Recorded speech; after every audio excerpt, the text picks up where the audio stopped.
Urianger was always talking about. You keep, you know, ingesting all this light. Like, what's gonna happen? But there's the night sky. His condition yet troubleth thee.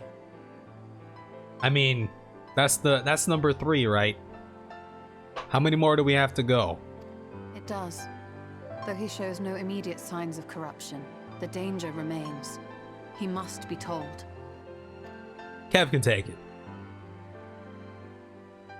Tell him the truth. Would you describe it to me, Urianger? Paint for me a picture with your words. Oh. Well, the pomp is tall and proud. It's got white stars. Oh, the sky. Diamonds strewn across a raven gown. Boundless and beautiful. I thought she wanted him to paint a picture of the pomp. But the sky works too. 'Tis an exquisite sight, not unlike that of the source. Calm and gentle and forgiving. What a poet. I can see it. For however deep the void or wide the expanse, there is no shore so distant as to be beyond the reach of light. Ominous though that may sound, given our present travails. That's a good line. Maybe I should put that on your kudo board.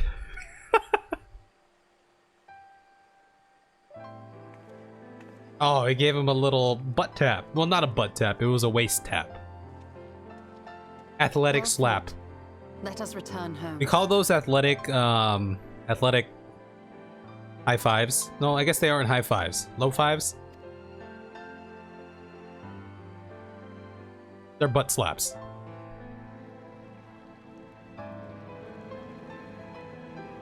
Oh, yeah. More drawings on the wall and everything. Can she see it? He's obviously looking at him, like she can see him. It's the light triumphing. The murals. If I am not mistaken, they predate the Empire. Okay, clearly, you know, fiery things happening here. A little dark figure. The dark and light, they're either chilling or they're at odds, and then now, they're chilling. They're balanced. You had worshippers of the dark here, and the light triumphed over the dark. Look at these figures. The light looks so happy, so proud. How can you tell?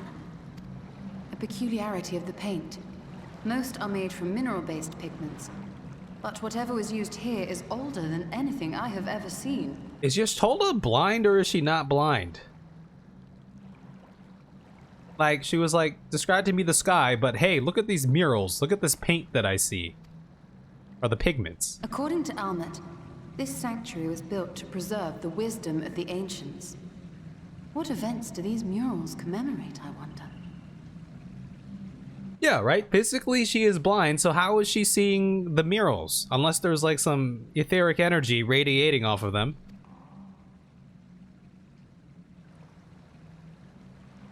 Oh, here's our boy. Must you always linger after defeating your enemies? Navigating these halls on foot is exhausting.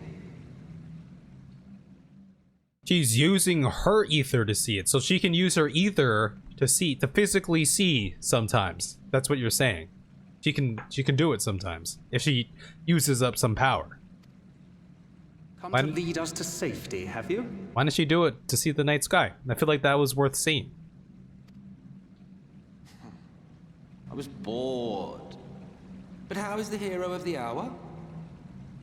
SE made her blind so fools like myself can believe they got a chance with waifu.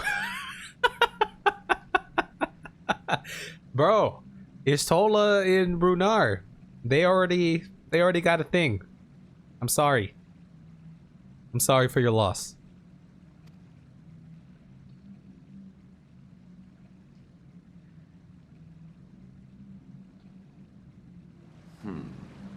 Fighting fit, I see.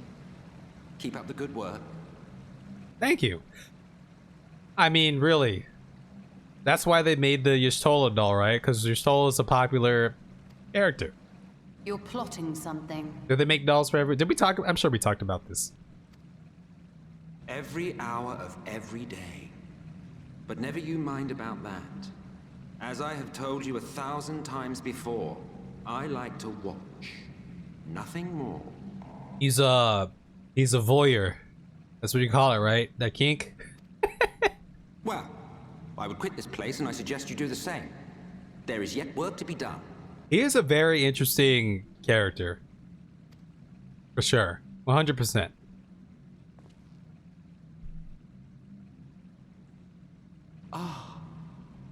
There is a sight to bring a tear to the eye. Oh, yes.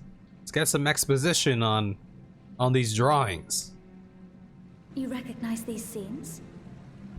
I mean, I have a decent idea what these scenes are, as well. That I do. Indeed, there was a time when anyone and everyone would. I mean, it's just kind of like the classic, you know, Hydaelyn, Zodiark. There are two peas in a pod, two great entities overseeing life in the universe and everything till something happened, right? It's the classic trope, right? The dark entity, the dark, like, prince or whatever, princess, the light prince, princess, spaghetti meatball. That's very random. Where why is this spaghetti meatball? Until one calamitous day when the world was divided across 10 and 3 reflections, sundering the land and all who dwelled upon it. Ah, ha ha ha. I mean, it makes sense. And the worst part? No one could remember it. Not really.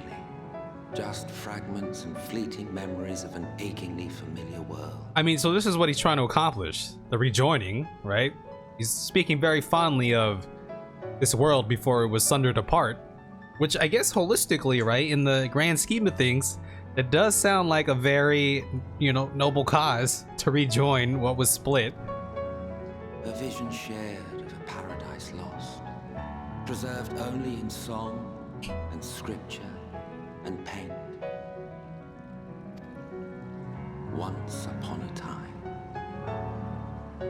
Yet here we find ourselves again, to look, learn, and remember.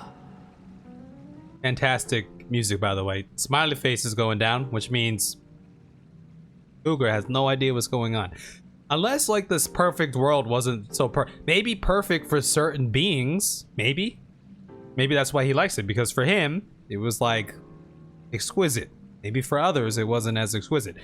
And again, going back to the trope of the light entity, the dark entity, who work together, maybe don't see eye to eye, but work together to keep things in a balance till one gains too much power or something divides them, causing a split, sundering. Then share with us the stories you know so well. We are listening.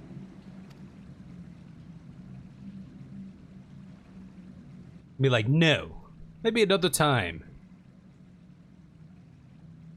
Before the great sundering, there was one world. A world that knew naught but peace and prosperity. Alright, we found what makes him tick, though. You get him talking about the one world. He's an open book, right? Until it was faced with a crisis. Unprecedented, terrifying. Civilization found itself perched upon a precipice, staring into oblivion. But through prayer and sacrifice, the will of the star was made manifest. The will of the star was made manifest. Zodiark was his name, and by his grace was the calamity averted. Ah, there's the Zodiark. Zodiark.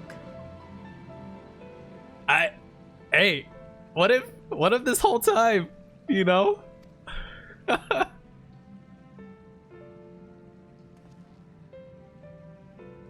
A savior mighty and magnificent, deserving of reverence and gratitude. One would have thought, yet some thought otherwise. And hence, the Hydaelyn was brought was manifested, right? From the fears of these naysayers would rise Hydaelyn. She who was to serve as his shackles, to bind him and hold him in check. Okay, this does put into perspective, right? Obviously, he's a big fan of Zodiark, and obviously, in his opinion, everything was fantastic when it was just Zodiark, right? So we knew he was Team Zodiark, but keeping that in mind. And so they fought, and they fought, and they fought, and in the end, Hydaelyn was victorious. Dang, imagine just getting herb stomp, boom, right in the gut, maybe in the nuts. With all her strength, she smote him, dealing a blow so devastating that it split the very fabric of reality. And thus, was Zodiark banished and his being divided.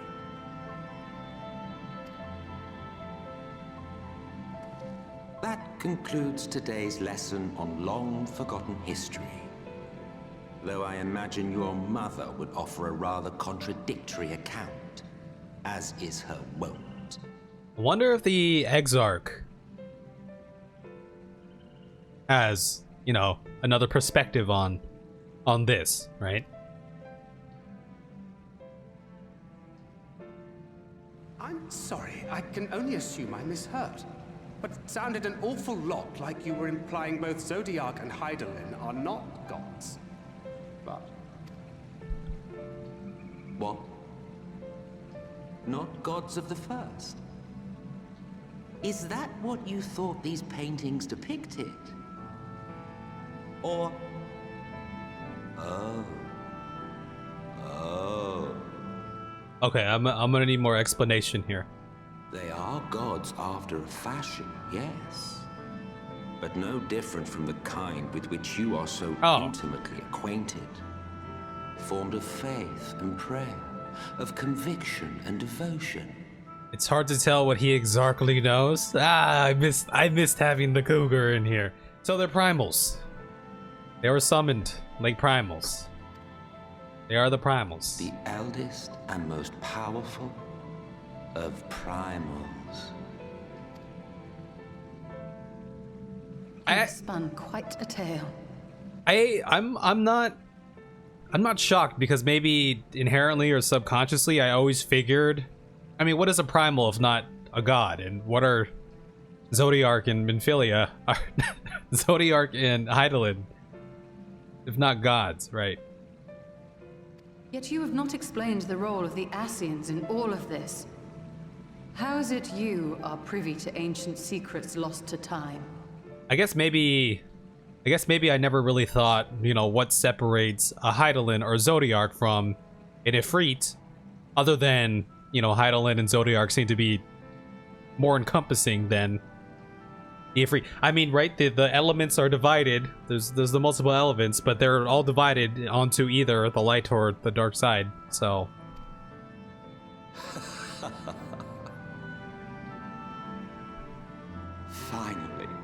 Finally you asked the right question.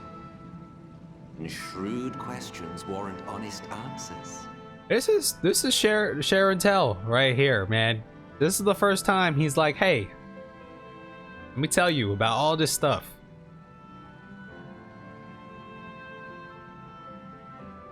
We Ascians know because it is our history, our story. So the Ascians were basically, what I'm guessing is, you know, in the picture, you had the dark and the light, and then you had the people praying to the dark and the people praying to the light. I mean, they were the original dark prayer people. It was we who summoned Zodiark. We natives of that sundered paradise. That's why he is so fun. But, okay, look. They are natives of this paradise, right? But so are technically, I mean, whoever the people who summoned Hydaelyn were, right? They're also natives. So it's not just, I mean, I guess they summoned Zodiark first, but you get what I'm saying? That's how I feel right now. Do you see why we yearn for the great rejoining? So maybe it wasn't, you know, there's part of me that was, you know, kind of thinking, you know, a very altruistic reason. But if anything, this is kind of like a selfish reason for wanting to be joining. The way I see it, right? For our world. For our people. For all creation to be made whole again. Again, the Ashians, they were the original summoners, right? Well, who are the people who originally summoned Hydaelyn? They obviously did not like what the Ashians were doing. There's a reason they summoned the Hydaelyn. Wouldn't you wish for the same? I sympathize, though. I understand.